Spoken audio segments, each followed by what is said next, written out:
A mythos like Bugatti doesn't happen by itself.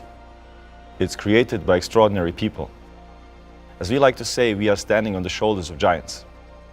The founder of Bugatti, Ettore Bugatti, said, "If comparable, it's no longer Bugatti."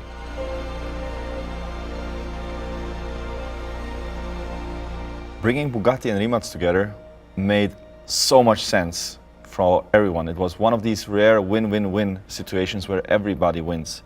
Bugatti is about pushing the limits while at the same time being the ultimate in design, quality, details and craftsmanship.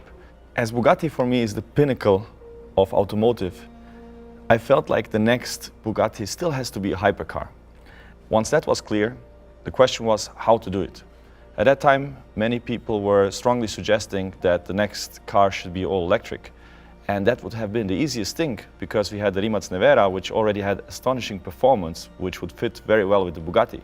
So the obvious and easiest thing was to just take the Nevera and make a Bugatti out of it. But making a Bugatti is not about making the easy thing. It's not about the easy way. It's about the hard way and doing the right things. I felt like the right thing was to have a combustion engine. And when already a combustion engine, it should be as emotional as possible. And that for me means naturally aspirated. So no turbos. But without having turbos, you don't have the raw power and torque that, for example, a W16 quad turbo engine has. So how do you deal with those two conflicting things?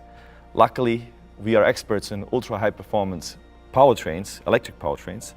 So the idea was complementing the quite, let's say, old school combustion engine, as it has no turbos, with a very high performance electric powertrain. So one electric motor in the rear, two in the front, and a quite substantial battery pack of 25 kilowatt hours that delivers the power, but also a usable all-electric range when you need it. So the electric powertrain is actually an enabler for such an emotional engine, because without it, we wouldn't have this performance. But the Bugatti is not just about technical facts or just about numbers. It's about the whole package. It's about perfection, design, quality, craftsmanship. And that was an essential part of this project. So I had to turn up to the CEO of Volkswagen at the time, Herbert Diess, and had to tell him what I wanted to do with the brand.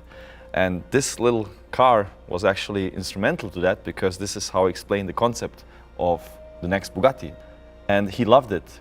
But there were also many naysayers saying the next car has to be electric, or you don't have the experience to develop a hybrid car, it's way too complicated, you don't know what you're getting yourself into, or how are you going to develop a combustion engine car? You have never done this before.